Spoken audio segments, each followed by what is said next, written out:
buhay mga ka-PH! Andito po ulit tayo ngayon sa Citrus Heights para bigyan po tayo ng latest development update. Ayan po yung ating kalsada or highway. So ito na po kaagad ang ating entrance. Actually, yung entrance po natin is few meters lang. Makikita naman po natin sa loob. Pero ang magandang i-update po natin ngayon ay ito po, nung nakaraan nating project update, wala pa po ito mga ka-PH. But now, jaran, meron na po tayong signage. Napaka-cute na signage ng ating Citrus Heights. So makikita din po natin sa aking right. Ito po yung nagsisilbing ano po siya, open space po natin. Ayan po ang ating showcase area ng ating pong Citrus Heights. Kung saan sa likod natin makikita natin ang mga model houses. Yan, tinan nga po natin, ano pa bang ibang development. So meron na po tayo ditong landscape, dito po sa right of way na ito na mahigit kumulang mga 150 meters, 100 to 150 meters.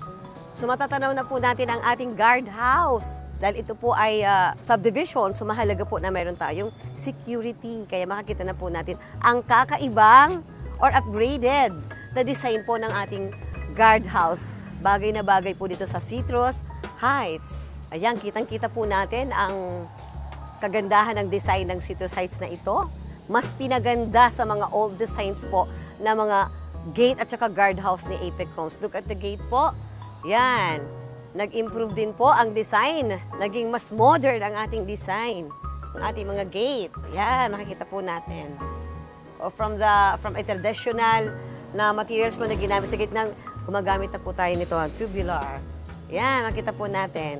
Bagay na bagay. Yan, mararamdaman po dito, pagpasok ko po dito, ang naramdaman ko po dito, parang kakaibang ambience po talaga dito sa Citrus Heights. Palibasa nga naman po, natatanaw mo, tahimik na lugar na matatanaw mo yung highway, pero para ka pong nasa isang tahimik na lugar, pero malapit lamang po ito sa lahat. Ito po ang nararamdaman ko dito sa Citrus Heights. Wow, ito ang ating pong isang duplex, isang model house po na makikita natin dito. House model natin dito ay ang ating duplex 50. Mga ka-PH, another model house ng Citrus Heights, ang duplex 45.5. Sa mga, syempre po, medyo ang budget ay hindi ganun sa kaya po ang duplex 50. Meron pa rin po tayong duplex na very affordable, ang duplex 45.5.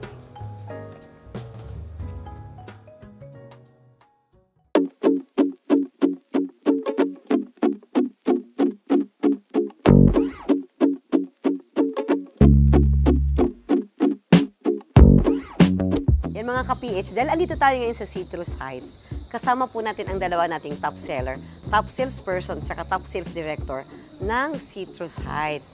Ayan, tanungin natin si Sir Alvin at saka si Sir Robert. Siguro Sir Alvin muna. Bakit nga ba, Sir, ito ang naisip natin na i-focus na project? Ayun po, ma'am. Unang-una sa lahat, yung affordability. Diba, karamihan po sa mga kababayan natin ngayon ay hindi naman ganun kalaki ang sinasahod. Yung minsan nga namomroblema sa ibang mga bagay, pero nangangarap sila magkaroon ng sariling bahay. Yun yung mga gusto natin tulungan na magkaroon ng sariling bahay. Kaya napili po natin si Citrus Heights. Paano natin nasabing affordable? Magkano ba ang pinakabababa natin dito? 3,000 lang po ang monthly, ang ating reservation fee. Reservation fee. Yeah. Isa po yun sa pinakamagandang. Ayan, narinig po natin ang ating isang sa top sales director. Kaya napili nilang na-focus po ang Citrus Heights dahil ito po ay sa affordability. Si ano naman kaya? Si Sir Robert. Yes, ma'am. Magandang hapon po. Magandang buhay po sa ating mga ka-PH dyan. Ano naman kasi balita ko, isa ka sa maraming buyers dito. Yes, thank you po. So ano ba yung nakita mo? Anong nakakonvince sa buyers mo para mag-avail dito? So ayun nga po, ma'am. Isa po sa mga dahilan kung bakit napakadami po nating buyers na nag-avail po dito sa Citrus Heights, Sariaya is dahil po napaka-strategic po ng location. Along the highway po ito. Malapit po sa pangangailangan natin tulad ng schools, gasoline station, pamilihang bayan po katulad ng POSI. Gaano ba kalayo? Gaano kalapit dito? Ayun, ma'am, ang lapit lamang po nito is more or less 1 kilometer po mula po dito sa From ating yung PROSI? Yes, bilihan po, ng mga murang gulay, mga ka-PH. It's more or less 1 kilometer lang. Yes po. Pero yan po ay depende po sa traffic kasi minsan po is traffic. Pero tandaan niyo po na kapag traffic po ang isang bayan, ibig sabihin po nito, progressive po ang ating location. Okay, katulad po nitong Sariaya. Bukod pa po dun, ma'am, napakadaming po nag-i-invest dito dahil gusto po nila itong gawing Airbnb or transit. Dahil malapit po tayo sa mga resort po dito sa Sariaya, Quezon. Tulad po ng Villa del Prado at marami pang iba. So mga ilang kilometers lang ba? Ilang travel time? How many minutes ba ang bago tayo makarating doon sa ating mga resorts na mga... Yes, ayun ma'am. More or less 10 to 15 minutes lamang po siya. Ano po, depende po sa dala or gamit nating sasakyan. Yun. So pag medyo mabilis, mas maiksi Yes, pa doon ang ma'am. travel Opo. time. Kasi ang balita ko, this is more or less 8 to 10 kilometers para sa mga beaches natin na dinadayo po dito. So meaning if you are, ang speed nyo po ay 60 km per hour, so yan po ay mga 8 minutes lang. Yung sinasabi po ni Sir Robert, dahil yan po ay depende sa sasakyan sa speed, so yung 15 minutes travel time ay considering po na hindi ganun kabilis ang inyong, siguro mga 40 kilometers per hour lamang ang takbo natin. Yes. So yan mga ka-PH. Yes po. At bukod pa dun, ma'am, alam niyo po ba na magkakaroon po dito ng iba pang industrial establishment or park dito sa lalawigan po ng Sariaya. Sa katunayan nga po nito, ma'am, is meron na po mga nakatayo dito, katulad po ng Universal Robina and San Miguel Corporation. Bago yun sa akin, Universal Robina Corporation. Yes. Dati nagtrabaho po ako dyan, dun sa amin sa Kabuyao before, nagtrabaho po ako dyan. Kaya maganda po talaga dito kasi Meron na pala dito. yung mga baka iniisip nila dahil sa Sariaya walang trabaho. Kasi probinsya to. Para sa kalaman po ng lahat, marami na po tayong industrial na ano dito. Dito nga sa Candelaria, napakalapit lang yung Steel Asia. So bukod pala dun sa mga nakita ko dati, mga existing na mga companies, so meron pa parang mga nadadagdag. Ano kaya ang reason bakit maraming pumupunta dito na investors? Nabalita nga namin may San Miguel, may Universal Robina. Bukod dun sa mga existing, ano kaya ang isang magandang rason kung bakit nagpupuntahan, na-i-engganyo, na-i-encourage po na mga investors natin ay magpunta po dito? Ayun, ma'am. Ang lalawigan po ng Quezon is nagbo-boom na po sa ngayon. Lahat po ng mga progresong nangyayari or mangyayari pa, ipapunta na po dito sa lalawigan ng Quezon. Kaya po isa po sa mga dahilan niyan kung bakit ang mga investors po or ang mga client natin ay napipili pong mag-avail dito sa Sariaya, Quezon. Ano ba yung mga konkretong example para masabi natin na nagbo-boom? Nagbo-boom, Ayun, magbo-boom. ma'am. Kumbaga, Yes. mayroon pong potential na mag-boom. Kaya nga nagpupuntahan dito. Ano mga concrete example ang pwede nating sabihin? Yan. Para Yes, ma'am, masabi katulad natin, po ng ano, magbo-boom. Yun nga po, ma'am, katulad po ng ating TR4 or yung Yun, pong ating TR4. Toll Road 4, mas mabilis na po yung biyahe going to Manila or going to South Luzon. Yan. Kaya mas ngayon ay mas napipili po ng karamihan na mag-avail dito habang mura pa po ang mga residential property dito. Katulad nga po nitong ating project na Citrus Heights, Sariaya. Sir Alvin, Yes, yung mga nag-a-avail po ba sa atin dito? Lahat po ba sila first home buyers or ano po ba? Actually, ma'am, karamihan po first home buyers na mga taga Quezon. Tapos meron din tayong mga sa ibang karatig na lugar. Yun yung napakaganda kasi yun naman talaga yung mission natin, mga first home buyers. Pero sobrang dami rin po yung investors lang. Yung parang second home Yes. nila. Yung gusto nila magkaroon ng mga rental properties, nakita nila yung future development ng Quezon Province. Na-anticipate. Ganun po Yes. kasi yung mga ka-PH. Ganun talaga yung mga investors. Hindi pa natin naiisip nila, you're looking forward, kumbaga ahead po, kumbaga ina-anticipate.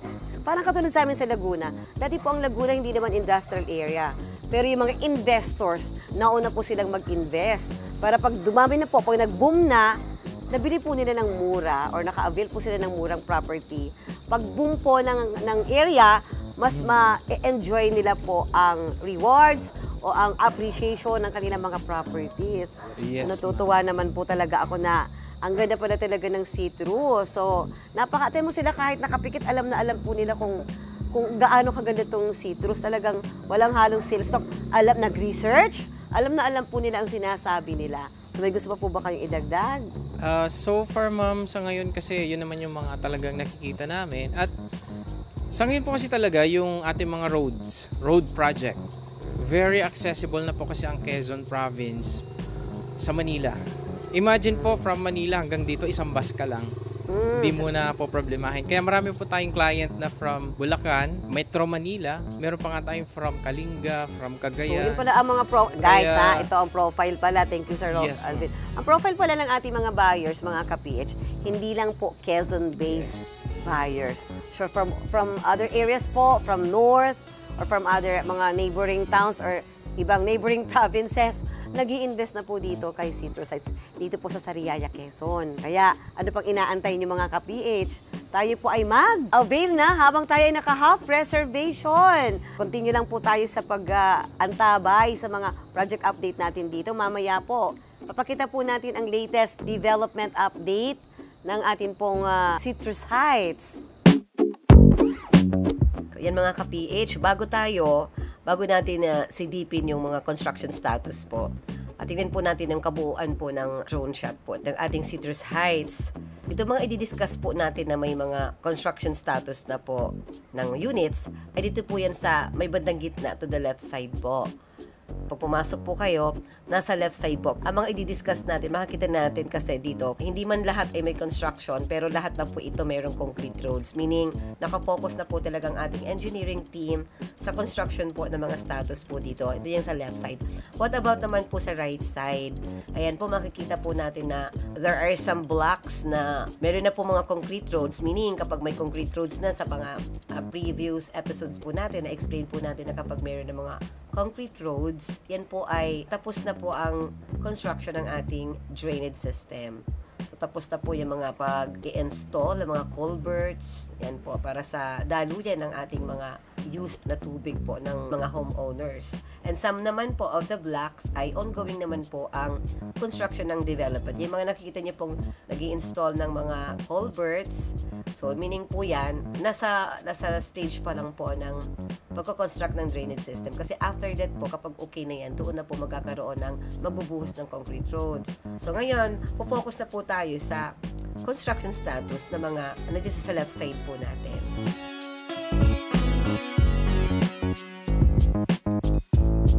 So, let's start muna po with the amenities. Normally po, we have amenity ng overhead water tank, basketball court, and multi-purpose hall.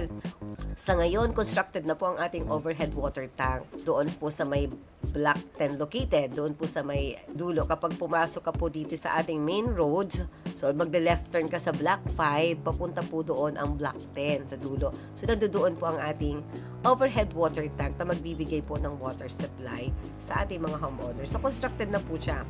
Ito po ang constructed na amenities pa. We have the basketball court and multi-purpose hall. Doon naman po sa Block 25. So, normally po, sa mga subdivisions, especially with Epic Homes, magkasama ang parks and playgrounds, multi-purpose hall, or tinatawag natin clubhouse po ang tawag ng iba, but mas ginagamit po natin ang salitang multi-purpose hall. Kasi yun po ay pwedeng gamitin sa mga events, mga special events na mga homeowners such as birthdays, weddings, nagiging reception area. Pwede pong gamitin po ang ating multi-purpose hall po na iyan. And then, yan, sa mga tatay, lolo, kuya na mahilig po sa ating outdoor games such as basketball. So, nakatayo na po ang ating basketball court sa Block 25. So, sa parks and playgrounds naman po natin, kung saan pwede naman pong maglaro or alam mo na, bonding ang ating family kapag po wala pong work, pag wala pong school. Ang ating parks and playgrounds sa ngayon po ay wala pa po siyang landscape, pero later on po magkakaroon po yan ng landscape, as well as i-install naman po dyan. Yung kalimitan po makikita natin sa mga parks and playgrounds and landscape po. So, let's focus na mga ka-PH dito sa construction status ng ating mga units dito po sa left side. This is from Block 2 to Block 25. Since ang Block 25 naman po ay area po ng ating amenities. So, Block 2 to Block 25. Let us see po kung kumusta na ang construction status ng mga units po natin dito. So, let's start with the perimeter units. Block 9. So, ito po, yung lots 1 and 2 ay ongoing ang construction, as well as lots 9 and 10 po yung mga ongoing natin along Block 9 na perimeter block. So, ang constructed lang po dito ay ang ating lot 13. So, sa Block 10 naman, ito po ay parang 4 na units lang kasi ito. Pero yung lots 2 and 4, mako-consider po natin na perimeter kasi nasa perimeter po siya. Punta po tayo sa Block 11, one of the perimeter block. Ito po yung kahilera ng ating overhead water tank, yung ating water facility. So, dito po ang ongoing pa lang po natin. Hindi pa po constructed yung ibang units. Ang ongoing natin ay 11 to 14.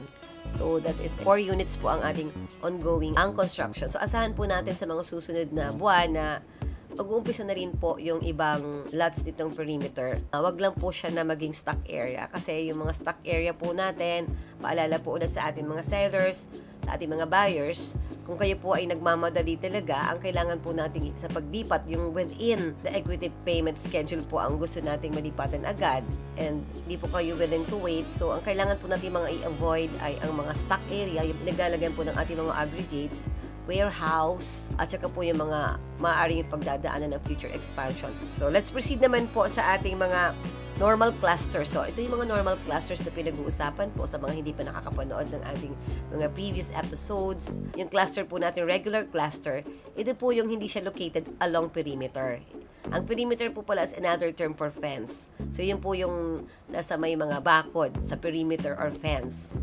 So, yung mga regular cluster po, ito yung hindi nakalocate doon. So, meaning may mga katalikuran po siya. So, dito po tayo mag-start sa block 2. Dito po located yung ating showcase area. Yung pagpasok mo po, diba? Yung mga nakatayo po doon po located ang ating showcase area. So, yun po talaga mga constructed na kasi yun po yung nagsisilbing house model. Kapag nagtitripping po tayo, viewing area. Andyan yung mga model houses po natin.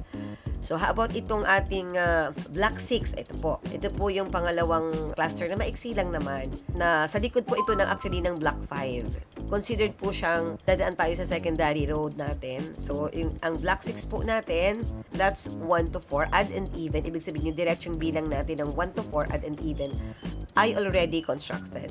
So, doon na tayo sa susunod na block po, ang block 8. So, ito naman po ay, let's 1 to 4 and 6, odd and even. Yun naman po ay ongoing. So, the rest of the units naman po ay maaaring sa mga susunod, doon naman po yun, magsa-start ang construction. So, sa block 10 naman po tayo. So, ang block 10 naman po, where is it located? After ng block 9, yun po yung 4 na units po. Before block 11, yung block 10. So, ito naman po, ang block 10 natin, all units odd and even po. So, 4 lang naman po kasi yan. So, yan po ay constructed na lahat. Proceed naman po tayo sa block 13. Ito po yung kauna-unahang cluster na medyo mahaba po from sa left side. Ito yung nasa may secondary road natin. Yung odd numbers niya po na nakaharap sa ating secondary road, yun po ay hindi pa mga constructed kasi ang constructed po lang po natin dito ay lots 22 and 24. Yung susunod po na block natin, yung block 14. So, doon naman po siya sa may, after ng block 12, yung block 14 natin, lots 13 to 16, odd and even, diretso po bilang, ay constructed na po. Samantalang, lots 17 to 29, odd and even din, ay ongoing naman. Dito po ulit sa block 14, yung lots 11 and 12, ay ongoing na rin po.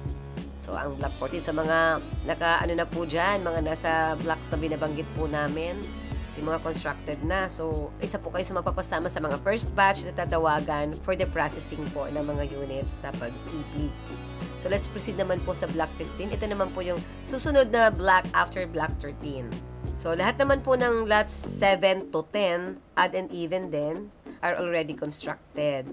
As well as lots 31 to 38. Odd and even, yan po ay constructed na. Samantalang, ang lots 5 and 6, ongoing naman. Lots 39 to 42, odd and even, ongoing. 47 to 53, odd and even, ongoing. Lots 21 and 22, ongoing. So, marami na po palang nakatayo dito sa ating block 15. So, tingnan naman po natin yung block 16. Sa likod naman po ito ng block 14. Lots 1 to 8, odd and even. Ongoing na rin po ang construction po natin dito. While yung block 17, sa likod naman po ng block 15, ay ito naman po ang ating mga ongoing. That's 33 to 39, odd numbers. Ongoing naman po yon. Ang 41 to 47, odd numbers, layouting naman po. Ibig sabihin, nagsa-start na po ang layout para sa construction. Samantalang, ito pa po ang mga another lots na ongoing in block 17. Lots 42 to 48, even numbers. Lots 56 to 62, even numbers. Kumusta naman po kaya ang block 18, yung likod naman po ng block 16? Lots 2 to 8 na even ay ongoing. Lots 17 to 25, odd numbers, layouting. And then po ng lots 27 to 33, odd numbers, ongoing. Samantalang ang atin naman pong block 19, so likod naman po ng block 17. Lots 17 to 24, odd and even, constructed. Lots 55 to 61, odd numbers, constructed. Yan po yung sa block 19. Proceed naman po tayo sa block 20. Ito po yung malapit sa block 18. Lots 1 to 8, odd and even po ay constructed na. Yan, sa Block 20 po yan. Whereas ang Block 22, ito po yung parang trapezoid. So, yung dalawang units po doon, the lots 7 and 8, ay ongoing na po ang construction. Whereas naman po ang Block 24, ito po yung sa likod ng Block 19. Block 24. Ito po yung malapit sa ating amenities. Ito po yung Block 24. Lots 18 to 24, even numbers, constructed na. Yan. Kasama po sa constructed na ang lots 34 to 38. Ayan na. Medyo ilan na po kaya, ilang percentage na po ba itong ongoing and constructed natin? Kung titingnan ko po, ito po ay siguro more or less nasa 25% ng kabuuan po ng ating community ang ongoing and constructed. Sa mga hindi pa po nakakapag-subscribe, again, subscribe na po tayo. Hit the bell button para ma-notify po tayo ng mga future updates, hindi lamang po ng Citrus Heights, ganoon din po ng other projects ni Apex Homes. Kindly also follow us on the pages na makikita po natin sa screen na ito para pa po sa iba pang mga updates.